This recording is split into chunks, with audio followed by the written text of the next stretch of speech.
Well, thank you for staying tuned on the program. We're still discussing the NNPCL leadership and the crisis, of course, especially mandated by the protest that was held recently in Abuja by the Niger Delta Ethnic Nationalities Youth Leaders Forum. And we have the spokesman, Engineer Legborsi Yamaabana, who has joined us virtually to bring some insights regarding the protests and what the grievances are. We were actually supposed to be joined on the program this afternoon also by another group, this time the Indigenous Youth Council of Ogoni People and the Deputy National Youth Leader PANDEF in the person of Comrade Matthew Digi and President General and Nyoma Youth Council Worldwide, Enudi Marcus. But unfortunately, they have not come to our studios to respond to some of these issues, especially their recent release regarding their support for jewelry and face-off against the protest that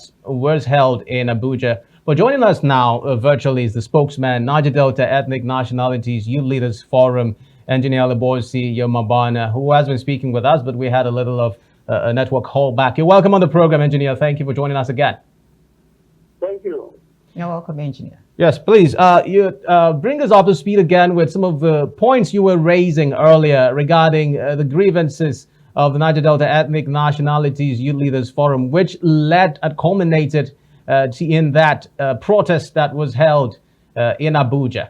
Yeah, so basically, like I was saying, we had 5 basic concerns, great concerns, and as youth leaders across the Niger Delta, we met and issued ultimatum to the NNPCL. And these concerns were, one, the unjustifiable shutting down of the Port Harcourt refinery, despite several billions of dollars already expended on its turnaround maintenance. The unwarranted sacking of our people from NNPC without due consideration of their welfare and the economic impact on their families and communities. Then the third one was the arbitrary redeployment of Niger Delta individuals from key strategic positions within the NNPC hierarchy. Then the fourth one was also considered as a clear orchestrated pattern of victimization and marginalization of Niger Delta people within the NNPC structure. Then the fifth one, which is the least but not the last, is the inadequate employment opportunities for Niger Delta people in the NNPC, whose soil produce the oil and gas that fuels our economy. As against the number of employees from other parts of the country, this is our grievance. And we do not just want to jump to carrying out a protest. We first of all, it's a consultation by way of having a press briefing where 7 days ultimatum was issued to NNPC management to address this issue. None of these issues are personal. These are pan-Niger Delta issues. And as usual, the NNPC management treated this with too slow. They didn't respond to it. And our ultimatum expires on the 26th of August. So the next day, which was on the 27th of August, we have no option than to mobilize our ranks and fight, to mobilize Niger Delta youth from across all the ethnic nationalities in Niger Delta, and we stormed the NNPC headquarters to further make these demands known. Of course, in the refusal to address it to the Nigerian populace, and of course to the leader of this country, our father, President Bola Ahmed Tinubu, and so all that happened. However, consequence to interventions such as the Minister for Petroleum, Mr. Hannington Lokobri, of course, our dear sister Stella Okosisi, and security agents, we decided to temporarily suspend the protest. The protest is only suspended. But I want to say something. This is very, very important. That we are not oblivious of the antics of opportunity and job men who thrive on betrayal of our collective struggle. So good to exist. They are driven by hunger and selfishness. You know, they may always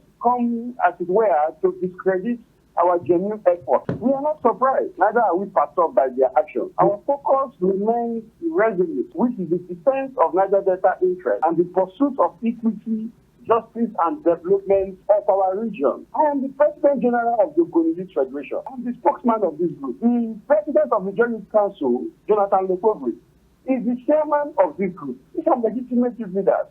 The President of the so-called youth is the secretary. I can go on and on. Legitimate youth leaders from the Niger Delta that are traditionally instituted by their people in the various ethnic nationalities. All of these groups that are coming up, it is really, really shameful that we have found ourselves in this crossroads. And And I want to once again call on the NNPC management to patronize some of these things, because this thing will not deter us from doing, what we have to do to protect the interests of our people. All right. We will never apologize any day for defending and fighting for our people. We will never do that. So that is our position on all of this. Engineer Legborsi, if you can hear me, you said the protest was suspended due to intervention from your son. If I may ask, have you been able to establish contact with the leadership of NNPCL after suspending the protest? Well, we have suspended the protest, and our door is open for dialogue, and our issues are still unresolved. That I must say. Issues are still unresolved, and they are still at the front burner of this struggle.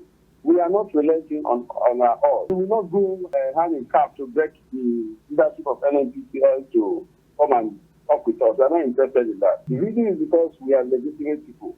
So what we are going to do, just like we have done, having suspended the protest, we are giving time for dialogue, because we believe that dialogue will always solve issues easier than all of these agitations. If this dialogue had come earlier, perhaps there wouldn't have even been need for the protest. But the protest has been done. So it is left now for the management of NNP to quickly make hay while the sun shines in addressing these issues. And like I said, I want to also reiterate that nothing about this whole thing is personal. Not at all. It is all about our people, and that is what we are elected to. All right, Engineer Yamaabana. Well, I have another interesting issue I'd want you to address, which is, of course, by virtue of this interview that we're having right now, we're supposed to be joined on the interview by another section that says it is in support of Ojulari regarding his reforms, and it is because some persons are antagonistic to his reforms currently. That is why the protests were held. I want you to speak to that. Unfortunately, the persons that were supposed to join this interview this afternoon did not make a show. I'd like you to speak to the root of this particular issue regarding the statement also that has been made by the NNPCL, Boss Ojulari, saying that the NNPCL is under attack. How do you respond to some of these issues? The question begging for answer are this. I told you the basis for our action. Look at those bases carefully and tell me any of them that are personal. We are talking about shutting down a refinery that taxpayers' money coming from the Niger Delta was used in rehabilitation. Is that personal? As I work in a refinery, we are talking about giving our people adequate employment opportunities, because they are the ones who produce this oil that is the mainstay of the Nigerian economy. So I am not interested in the politics of NNP. We are not. Niger Delta users are not interested in it. So the CEO, perhaps his comments are not directed to us, because we are not interested. We are interested in the issues. We are not interested in persons. We do not have any personal beef with Ojulari. I have not met with him before. I do not have anything to do against him. But we're talking about the issues. If these issues are addressed, everybody will move on. But if these issues are not addressed, it continues to become a stigma on our on the system. And it will not also tear down on us well that we have the social license of the people to speak for them. And when issues affect them are brought to bear, we are keeping quiet. We cannot keep quiet in the face of all this. And that is why we are giving that open door for us to meet and really discuss. Because of, like I said, the interventions of stakeholders from our place, because we respect our people so much. I have mentioned the names of the likes of our big brother, Henneken Lopogli, whom incidentally is the Minister for Petroleum Oil for State. I've also mentioned our sister Stella Okotuti, and the security agencies are all of the people that intervene. We are giving this a chance so that we can discuss this thing amicably. But if anybody thinks they can take us for granted, then that person must be daydreaming. Because peacefully we will demand our rights and we shall win. All right, Engineer Legborsi. Now, the NNPC boss said that the Port Harcourt refinery, they're actually running at a loss. Is the reason given by the NNPC boss not satisfactory to the Niger Delta use? The NNPC boss, I'm hearing it from you now that he's saying that, and we cannot act, in absentia. We must put a face to this discussion. And what are the things we are putting to it? We have made these positions. So if there are clarifications we need to make, we are stakeholders. We are critical stakeholders in the Niger Delta.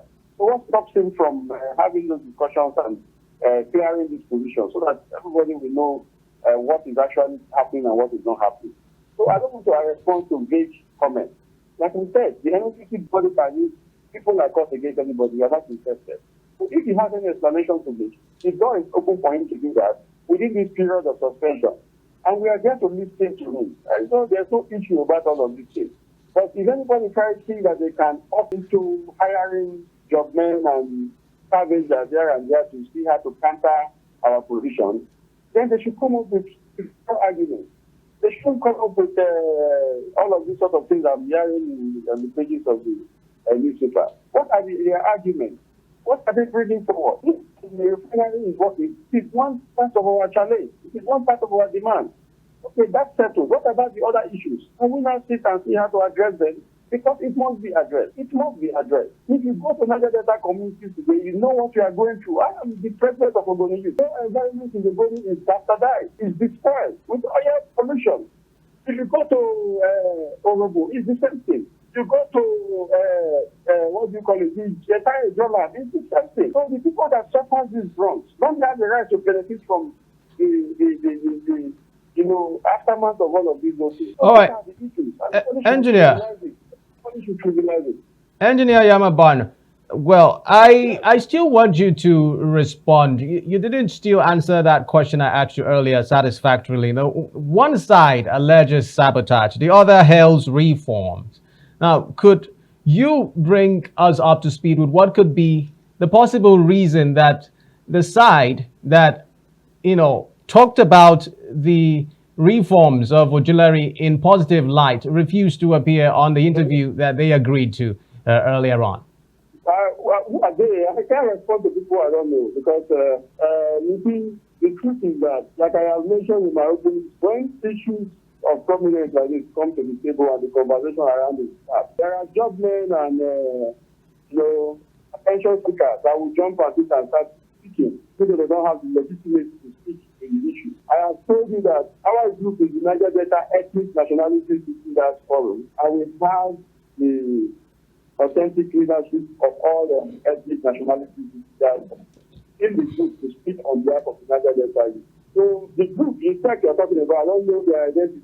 Responding to them will be Ambassador of the Business Boya. Let's discuss some these documents. All right. Well, talking about the Niger Delta region now and some of the calls that your group has made regarding how it would want the NNPCL to function even much better, especially paying attention to the people of the Niger Delta region. What steps have you made thus far towards ensuring that these demands not just only ends at protests? Are there moves that you're making currently towards ensuring that your demands are indeed granted? Yeah, there are very genuine and concrete news that are being made. And one of the news was the press conference that related into the protest. I don't know if you actually covered that protest. Yes, it was covered. In their hundreds, they must continuously to register their displeasure. And for us to have suspended that and to give room for dialogue and discussion to check the interest of our people doesn't make us, and it should be that's going to be suspended.